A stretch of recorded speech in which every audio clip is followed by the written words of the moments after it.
what we want to do with these meetings is invite people to share what they're doing with Zoom, what they're doing with online meetings and teachings. For each of you to share with us practices that you do, what's working, what's not working, and generate wisdom and knowledge from the community. I've got a couple of things that I'm going to present, and I've invited Khalif to share some things that First Church Misa has been doing. But in general, we really hope that each of you will share what you're doing and how you're using this. So the very first thing I'd like to do today is actually engage with you with a tool that we use at the conference center called Mentimeter. What it does is I'm going to show you a question, and it's going to invite you to log on to a website. So you can do this with your computer. You could do it with your cell phone. Unfortunately, if you're joining by landline, it will be very hard to participate in this activity.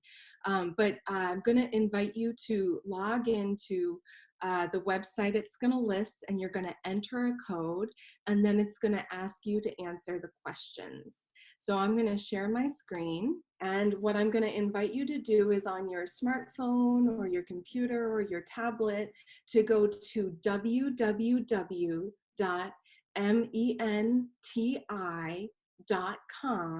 and it'll ask you to enter this code.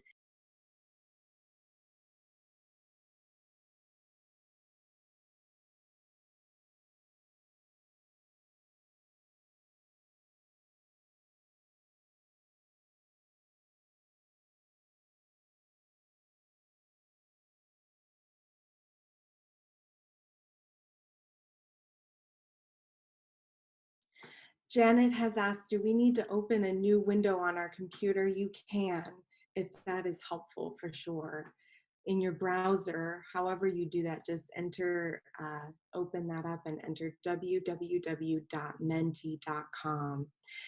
All of you have done a really good job. You can see that of the 15 participants we have on the call, 10 of you have been able to log in and give this a try.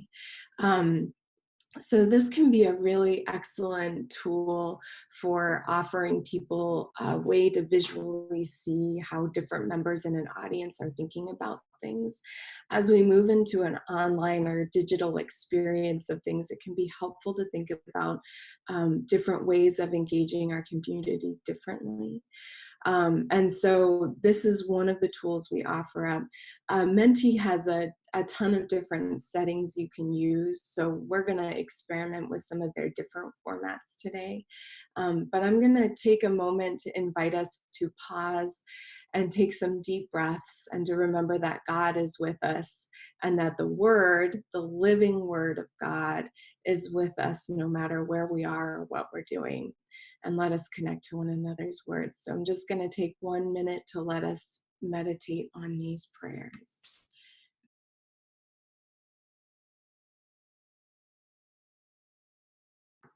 Amen. So that is how Mentimeter works. Thank you for playing along. That was really fun for me to get to see where all of you are. One of the things to definitely do is practice before you do meetings. That is a best practices that will definitely save you some challenges.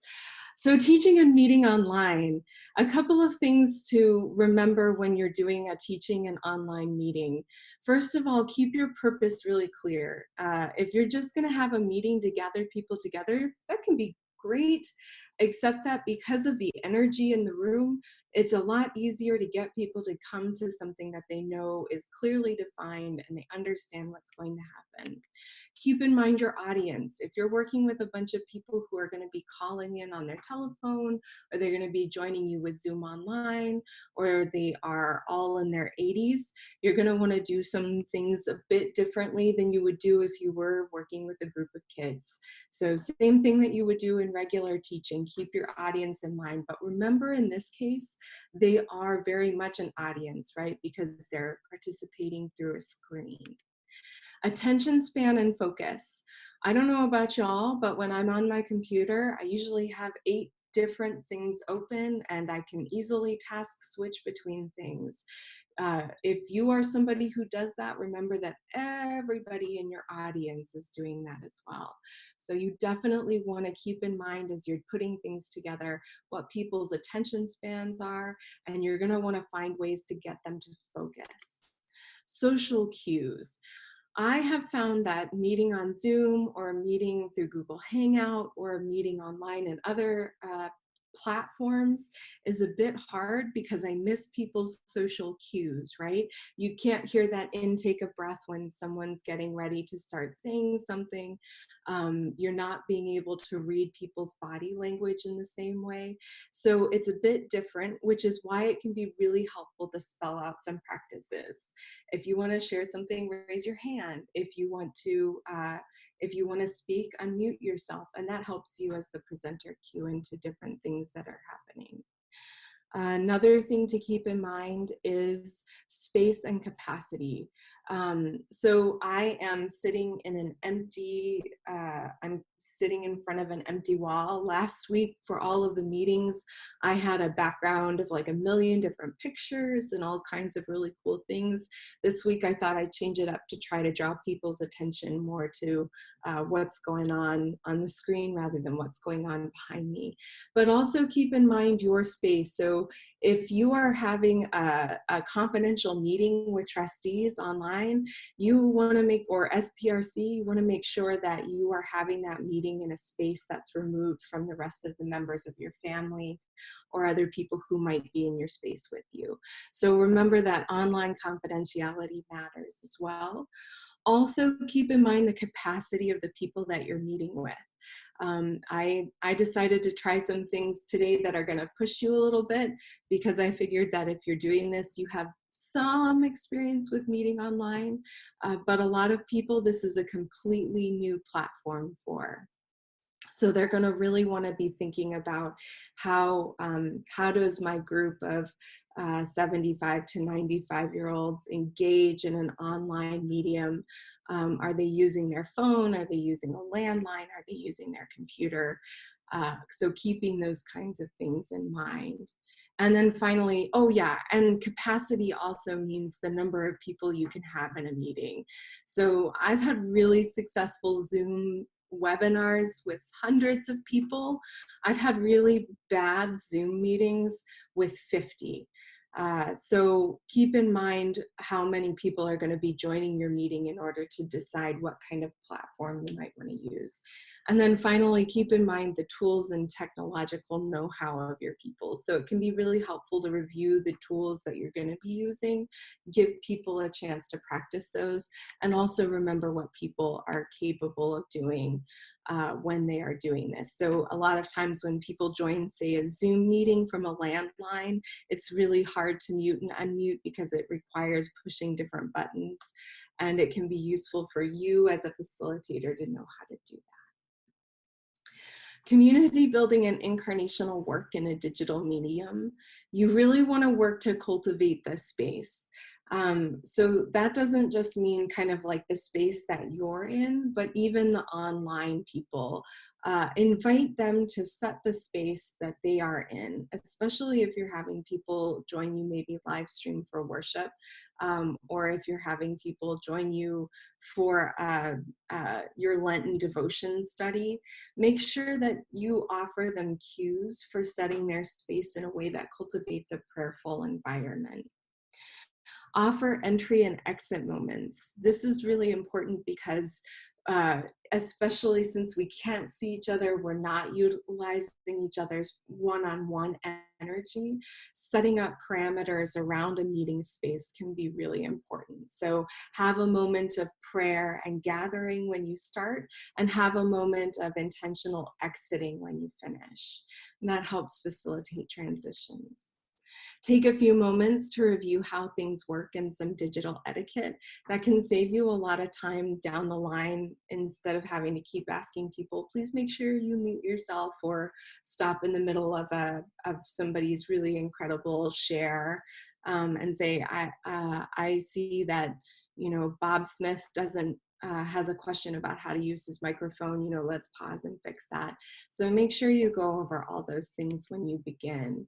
So you'll review the tools, take time for people to find and practice with them.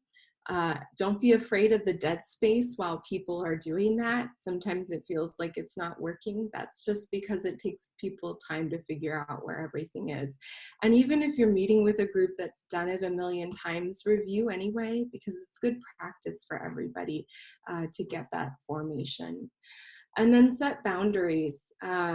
It can be really easy for people to do things that they wouldn't normally do in other meetings, like talk over one another because we're not in the same space. So take a moment to say, I'm going to invite you to share one at a time. If someone else is talking, please wait, or let them know that your expectation is they'll raise their hand and then you'll call on them.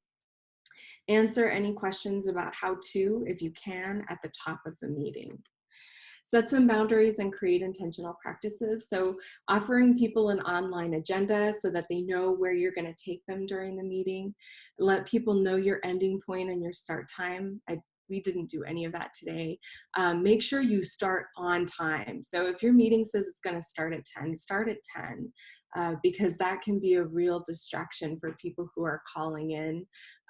If people think that they can call in 10 minutes late, it throws your whole group off and you have to restart again. Use gestures for communication when possible. So invite people to turn their cameras on. I know that can be a really anxiety-inducing thing.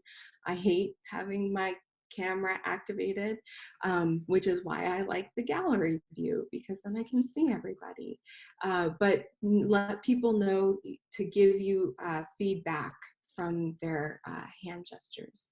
Practice mutual invitation. We're going to practice that in a minute, but the way that that works is if you have a smaller group of people and you want everybody to have a chance to participate, what you would do is you would say, I am going to invite somebody, and then I'd like that person to invite someone else. So I would say, I am going to invite Jody Topping. And then Jody Topping would unmute herself. And when she's finished with her piece, she would invite, say, Javier Olivares, and then he would invite someone. And finally, practice group and individual management.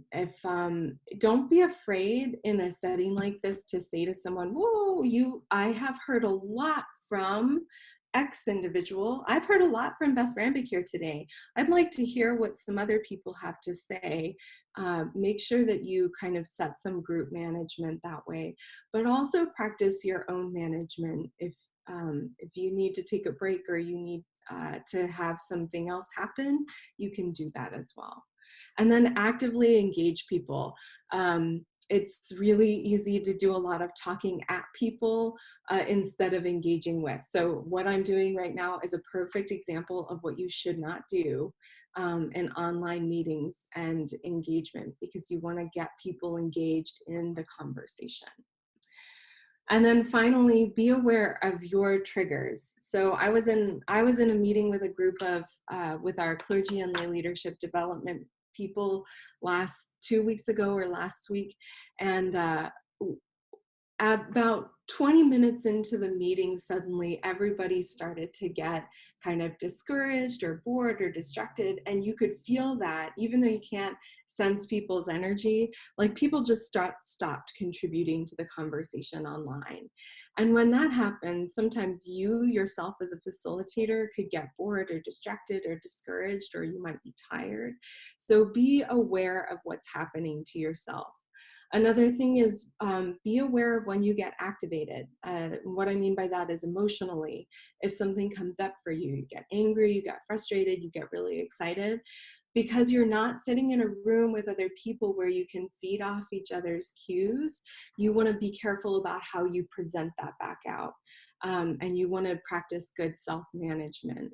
So I often get super excited during Zoom meetings, which can sometimes throw people off, and they're like, wow, that was a lot of energy coming at me, and that wasn't what the situation warranted. So be aware of where you are. And then finally, remember that the energy of the meeting matters.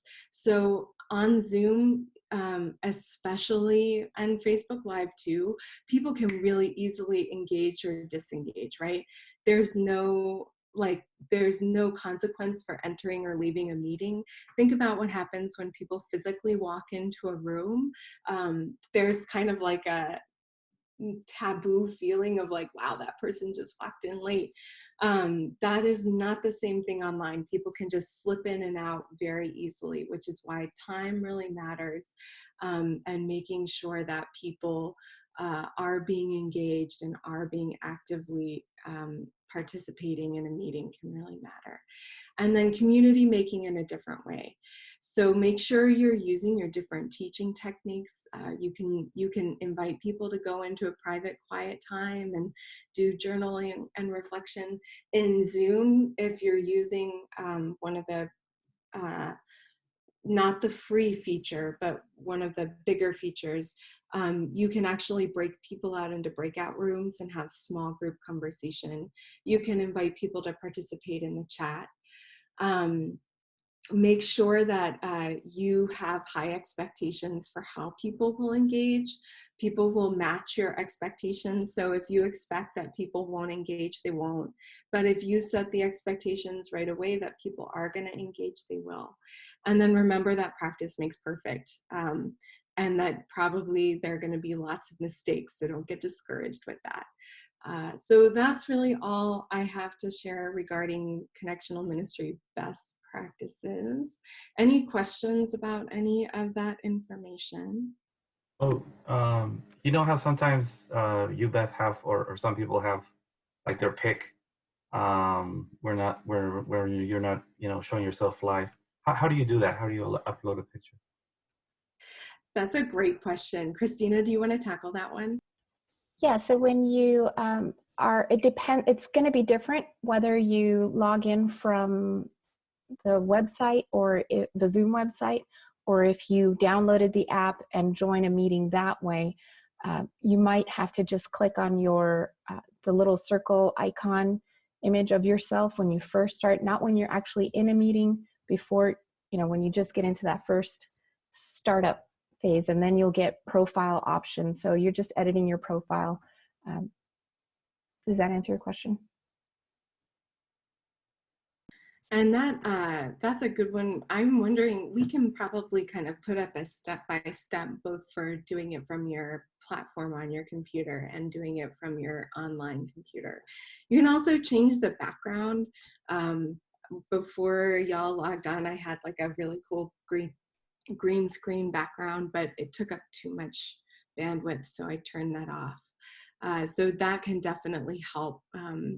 That can help set the space. Both the picture that you upload of yourself, like if you have kind of a crazy goofy picture of yourself surfing, you might not want to use that before the trustees meeting, but it would totally be appropriate before your youth meeting. Another thing, Bishop Bob, you had a comment. Do you want to share that out loud? That's a great point. Just a word that some of these Zoom meetings are very long, and one of the things we need to do is remember to call breaks periodically, a 3-minute break, a 5-minute break, that kind of thing. Okay, so Khalif is using, oh, go ahead, Tom, please.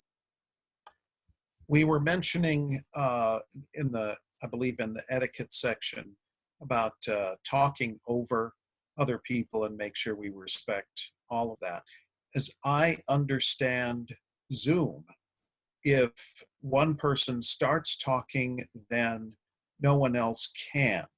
In other words, you can't have more than one person on the audio portion at the same time. Is that correct? And if so, are there other apps that allow more than one person to be speaking at the same time, or how does that work?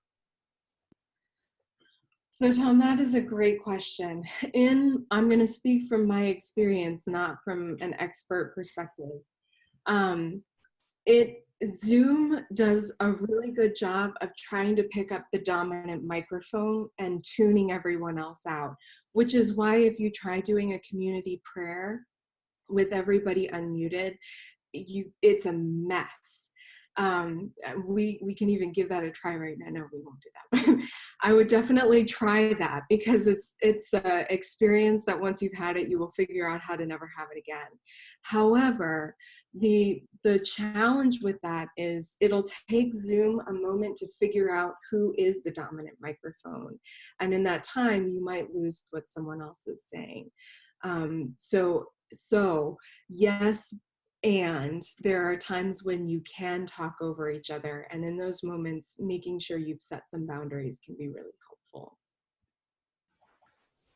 Has anyone experienced some other type of platform where you can talk over each other, and hopefully it wasn't as terrible as the conference calls were way back in the day? Right. I have heard of different choir groups that are attempting to use Zoom for practicing rehearsals. And, you know, unfortunately, from my experience, I don't think that that's going to work out well, because not only because of how Zoom kind of is too smart for us, but the big issue is the timing. You know, we have different Wi-Fi strengths, and by the time all these signals meet, you know, sometimes you'll notice there's a little bit of a delay before somebody's visual talking and the audio talking sync up.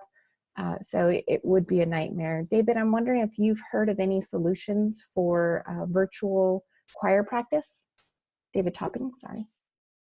Well, I'm in a very large choir community on Facebook, and they're still looking for the holy grail of online choir practice. It's tough.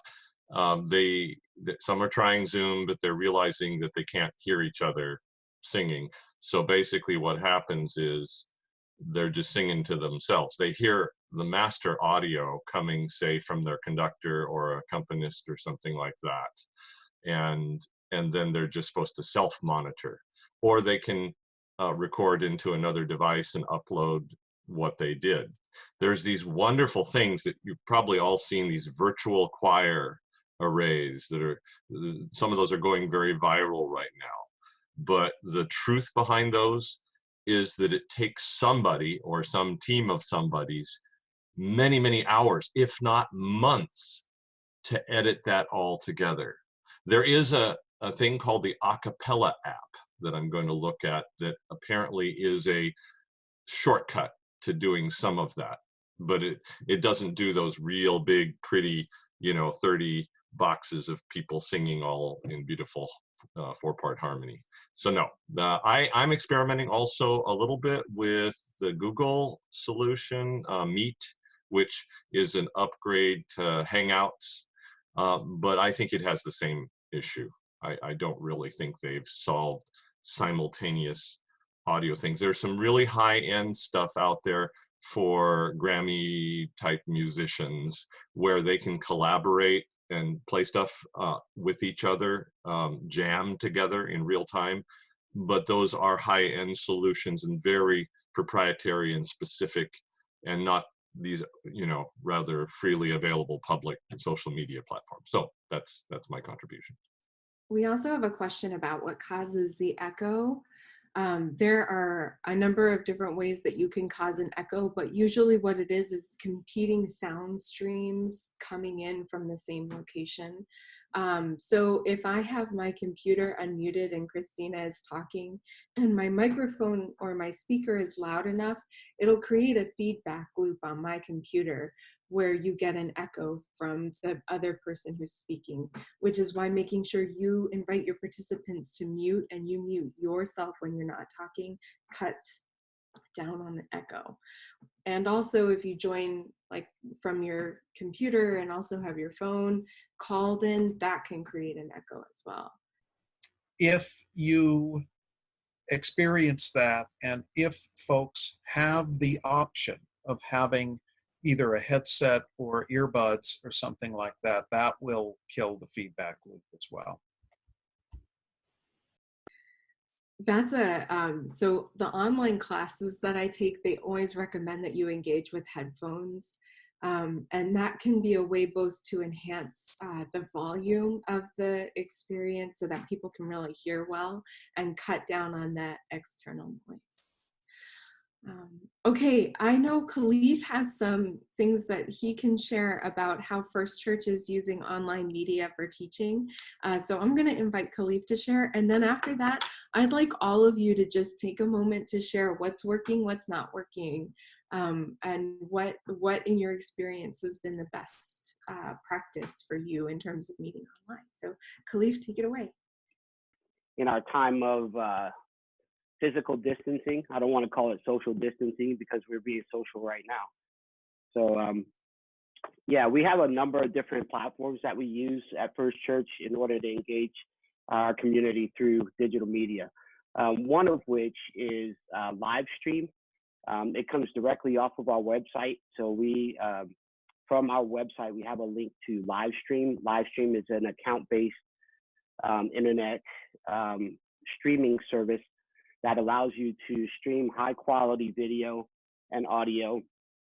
And then it also stores that information on their website. So even after we do a live stream, we can save it for future reference. So that medium, then we also have plugged into Facebook Live. So anytime that we go live stream from the live stream site, it has a plug-in on Facebook Live so that it will stream across Facebook Live at the same time. One of the challenges that we found in doing it that way is that although the live stream will present on Facebook Live, once the digital stream to Facebook Live is over, it doesn't save on Facebook. So we will have to just repost a link to where the video is stored. So that can become a little bit confusing for folks because they watched your face, either if they have watched the link on Facebook, once the video stream is over, then they will have to look for an additional link to go back to see the video recorded on live stream. It's just a matter of kind of managing those links and helping people to navigate the digital medium. We also use GroupMe in a day-to-day context. This is a software that allows for group chats over different platforms. So if you have an iPhone or if you have an Android or even a very basic phone, you can be added to this group, a group chat, and the chat messages will be able to get to you. How do we use that? We use that for some of our committees within the church when we are not able to meet on a regular basis, that we have the ability to kind of have these short burst conversations, get the information to the people who need to know it without having to, come into a meeting for that type of collaboration. And it works out really well, particularly for my trustees, because the trustees are always moving, they're always doing something, they've always got so many projects going on. It would be difficult to meet every week to kind of filter through that. So they keep up a group chat, everyone is informed, and then by the time that we come together in a actual physical meeting, we have the ability to then collaborate on the things that everyone already knows about. It helps us move through that type of information relatively quickly. We also use Menti, which you just had an example of. The Menti poll is really great, engaging where your congregation is at, particularly when you're looking for specific information. So over the past few months, as we were talking about after our Charge Conference season, asking people to really understand who it is that we are as a church and come up with identity statements, we use the Menti poll in worship, actually, for people to kind of do a Menti poll right at the beginning of the worship service, quickly gather some information, and that gave us a good context by which we could continue on in the ministry at First Church, understanding who we are as a congregation and thinking about where we're headed as well. So all of those tools have been very helpful to us. I'd like to entertain any questions, Beth, if that's okay. I know I went through that relatively quickly, so if anyone has a question, you want to answer. Yes. What's the difference? Yes, thank you, Khalif. What's the difference between the GroupMe and like Messenger or regular text, group text, I guess? Um, so, so the technology is a little bit different. So Messenger, it works on an online basis. So basically through an online cloud-based service. Whereas Messenger works very much like a text message off of your phone. It just uses your phone's uh, phone capacity, right, rather than the internet. So someone who may not have internet service on their phone will still be able to get a GroupMe message because it's using phone line, if that makes sense. And then the technology also allows for different phone platforms to be able to receive and send in that group message, as opposed to where text messaging, depending on if you have an iPhone, sometimes it can't send to an Android in a group, and vice versa.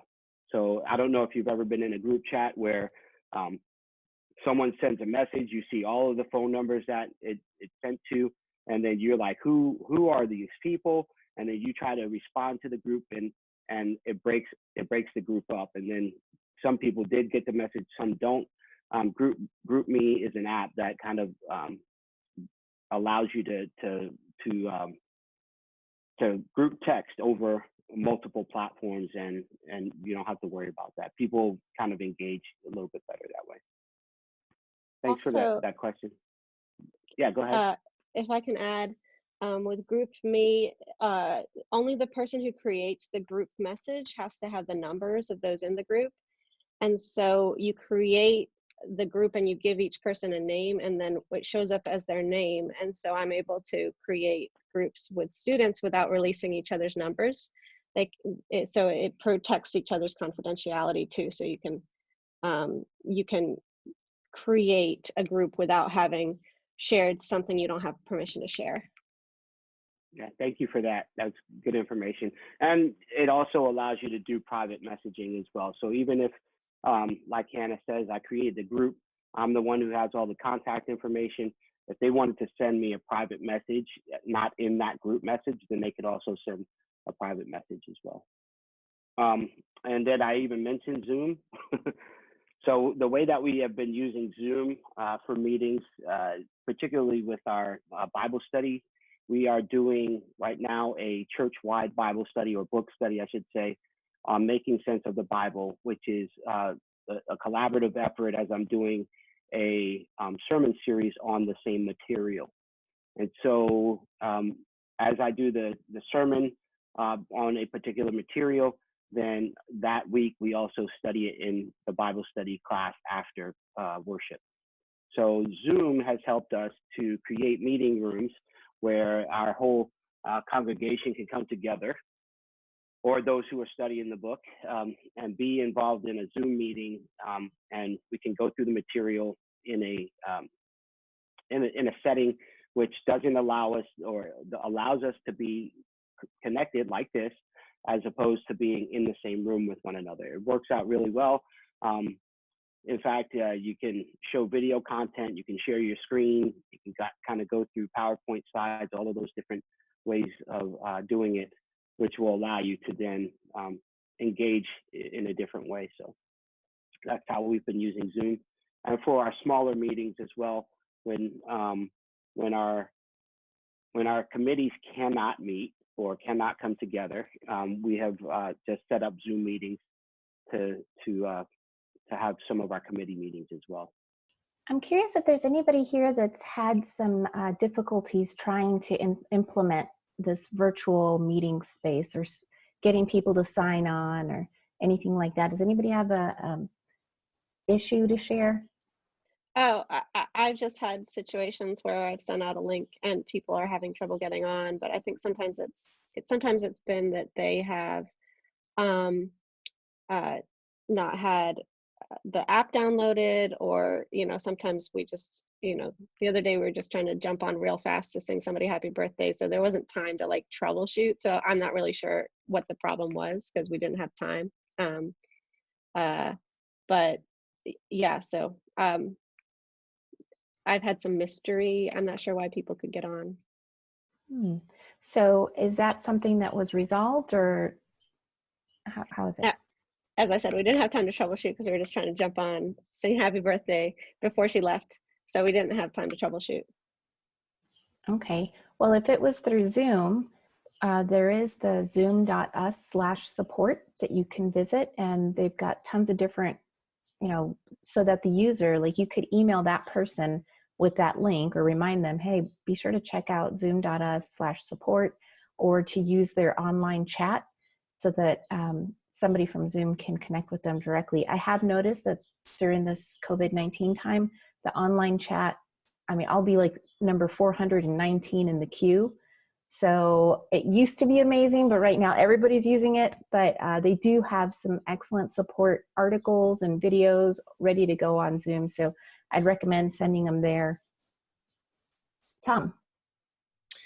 Yeah, we, well, just as an example, last week we had a staff parish meeting on Zoom, and several of our folks did have computers, laptops, but they're in their 70s and 80s and had no clue as to how to use Zoom or what it was or anything else. And we wound up having one of our folks go to, respecting distancing and all of that, but go to their homes and just sort of lead them through the process in person. And I know that may not be the ideal solution, but it did work. I don't know, explaining something on the phone or explaining it, via an email or something like that, it's just not as effective as one-to-one. But if anybody has any other suggestions, that'd be great too. I just wanted to add also, we can really have a lot of fun with this in terms of community building. Our youth coordinator, Nicole, has been using Zoom to gather our youth in this time of social distancing and have them actually play games over Zoom. So they've been playing some fun games with, I don't know if you guys are familiar with Jackbox TV. It's a kind of a game that is internet based, but then allows you to join the room from different locations. So they've been playing online games together, and really still can kind of maintaining community even though we're not able to come together physically. I'd also note like the importance of this kind of face-to-face format, because I've been checking in and calling and texting and everything with each of my students, and everybody's like, I'm fine. But then when we finally did this face-to-face format, they're like, I'm trapped in my dorm room. I haven't left in 3 days. I've been living off ramen. I'm terrified. And it's like, guys. And so just like when you actually see somebody in person and the emotions come out, I think that this format is important in that sense. Then I knew what they actually needed and could get it for them. I've had some experience trying to help people. Tom, I don't know if this is a solution for your church's situation, but and actually David's had a ton of experience doing this as well, in that when you're helping someone else to try to get connected, whether it's setting up a new page on their website or fixing a button, or in this case, here's how you can navigate through Zoom, and here's, all that business. You could, using the Zoom share screen function, if they haven't been able to connect at all to see what you're doing, then you could just start your own meeting, share the screen, record it, and show them step by step, here's how to do it. Save that file on your computer. And actually, if you have a Zoom account, you can save it in the cloud and just email the person the link to it. And be sure to explain clearly, this is not live. I know it sounds ridiculous, but I've had this experience where I'm sharing with people a video of here's how to do it, and they think that I'm actually doing it on their computer right then and there. We got to remember, if they needed this kind of step-by-step help, we have to be very clear of what exactly they're seeing. and then offer them that when they're ready to try it, like if they still can't do it by watching the video, then be on the phone with them and have your video ready to go so you can, you know, reference that, but you can walk them through the process step by step. If you remember in the video, we started out by going to this URL.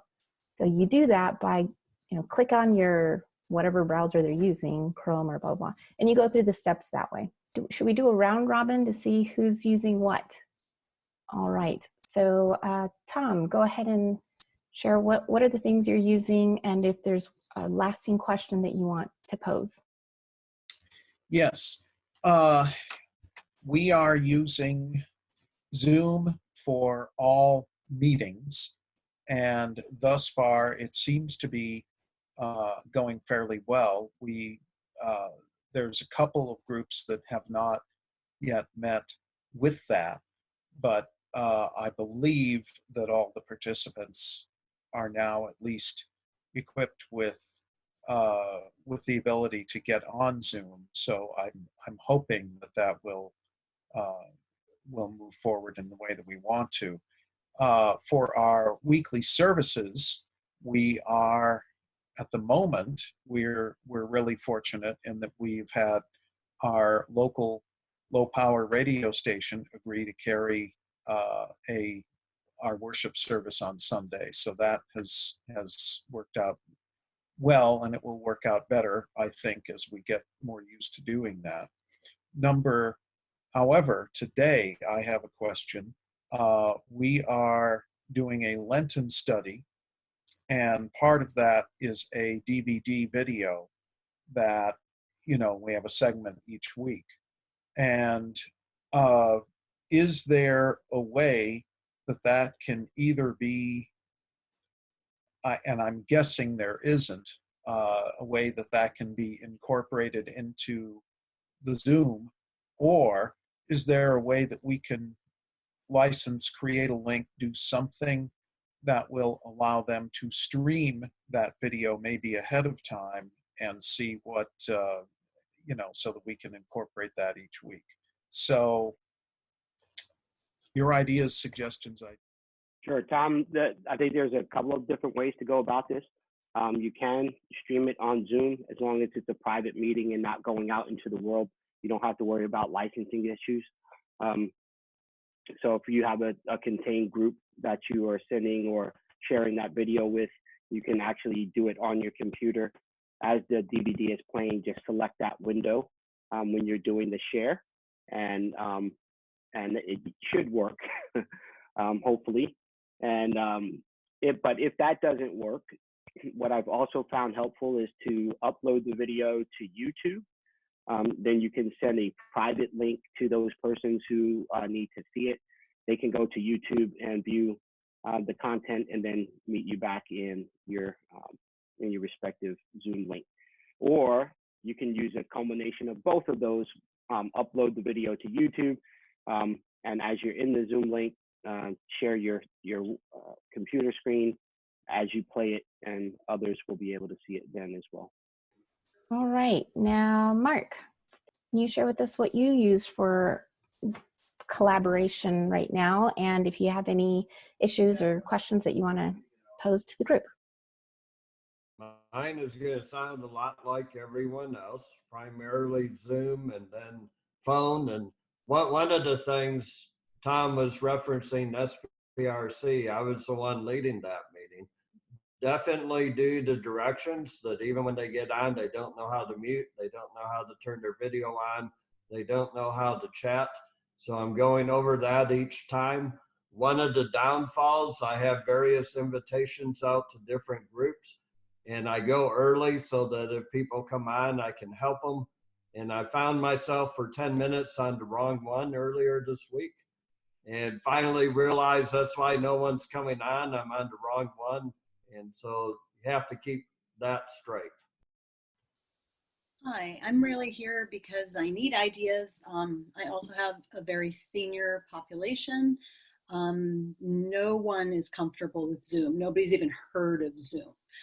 That's why I asked the question about freeconferencecall.com. I think that's something that I'm probably going to explore. So I'm really just here to get ideas from other people.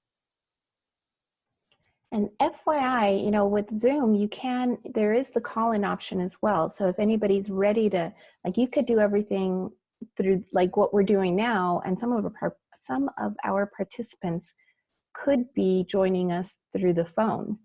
And it kind of makes it easier for the person, like if you're leading the meeting, to be able to see the names of all the people on your call. You can easily go to, okay, so-and-so, did you have some thoughts? Or you can see, it's just easier to keep track of whose voice was what in case they didn't say, hi, this is Christina, and what I wanted to share is blah, blah, blah. Then you as a administrator of the meeting can go ahead and say, thanks so much that was Christina, and now Janet, how about you? That sort of thing. So, and do you have to pay? Do you have to pay for that service? It's included in your Zoom membership. If you're doing free meetings, number one, you don't have to upgrade to a paid Zoom subscription, but churches in the Desert Southwest Conference can get an upgraded license for 50% off. It's $120 for the year. But using the free Zoom account, you can still have people call in. The limitation is if you have 3 or more people, then the meeting ends at 40 minutes or 45 minutes, something like that. But you do get a notification letting you know that it's about to end. On the plus side, because attention spans are so low, it does, you could tell people up front, our meeting's only going to be this amount of time. Or you could say at the 40 minutes mark, we're going to take a health break, and then I'll send you a new link to continue the meeting. Or, so check your email for the new phone number or whatever it's going to be. Most people don't even have email, so it's a challenge. Yeah, so then you can set up your meetings in advance and then have those phone numbers ready so that you can tell people this meeting's about to end. So write down the new phone number for the next 40 minutes and we'll come back after 5 minutes so everybody has a good health break. All right, thank you very much. Yeah. All right, Javier, how about you? What do you guys do?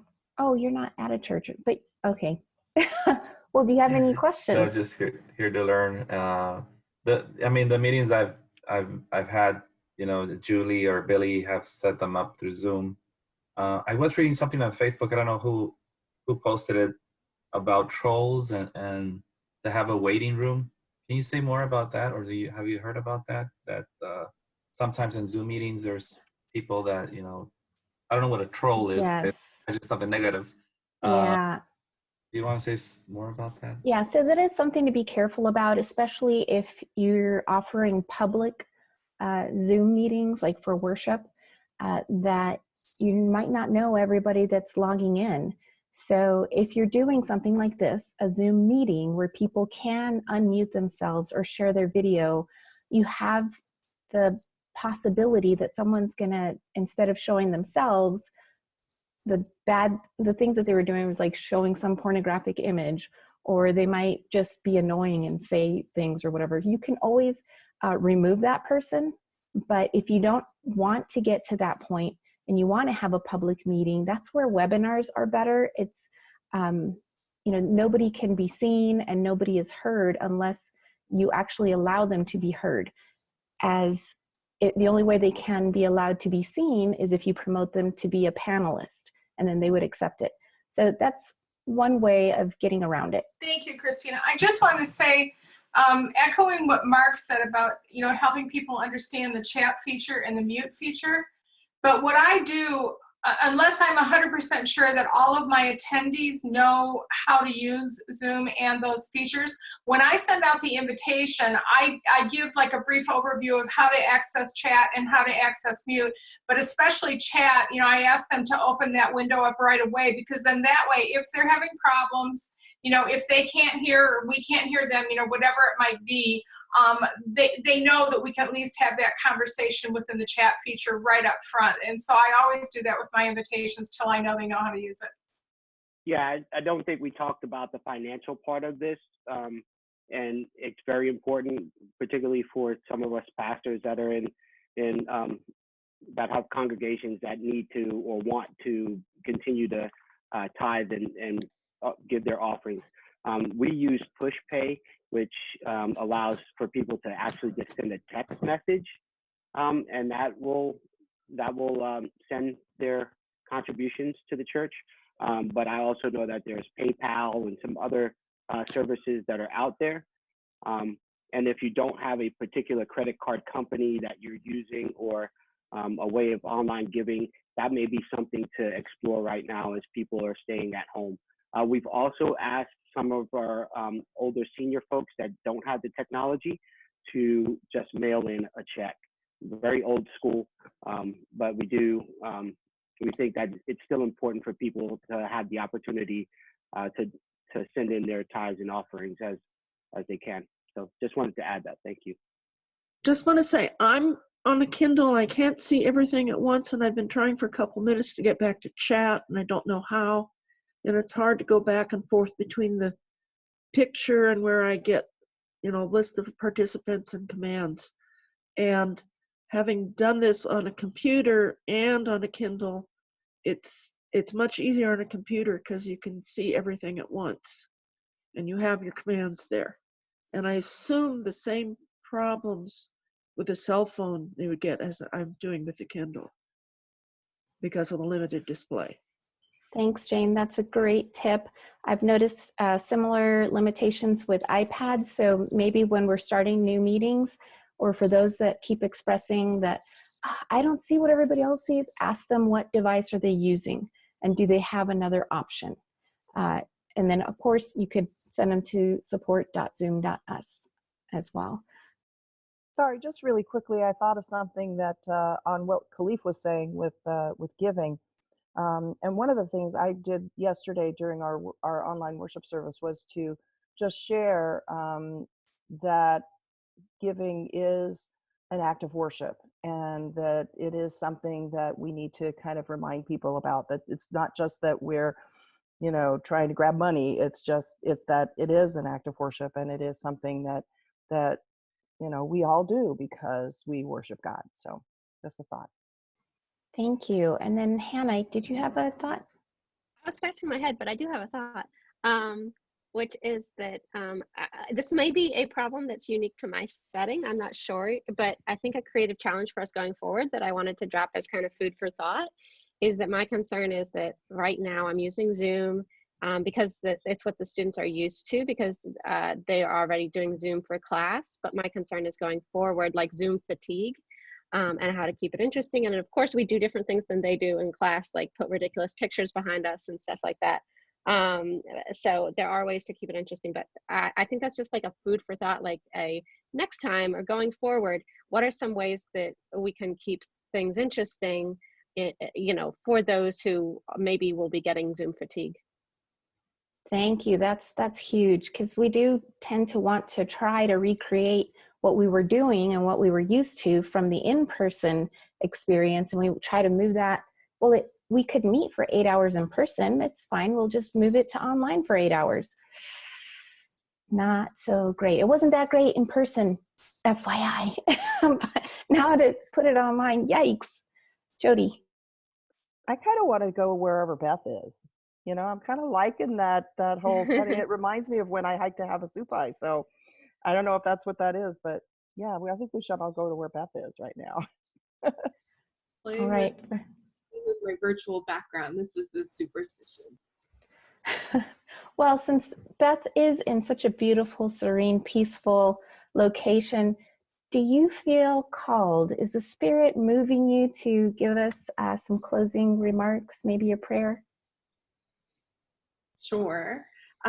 So my closing invitation would be for us to engage in a one-word prayer. And the way that a one-word prayer works is that each of you are going to share just one word that you would speak to God or to the Holy Spirit, well, we can use those words here. So one word that you would ask God to hear at this moment and in this community to hear. And just go when the Spirit, actually, let's do a mutual invitation. So I will start. My word is joy. Tom, I invite you to go next. Opportunity. Help. Peace. Grace. Trust. Community. Serenity. Wellness. Hope. Assurance. I think she said tranquility. The opportunity was good. Opportunity, yeah. God, you are the one of the living words. So use our words and the ways in which we gather differently to live into your kingdom now. Amen.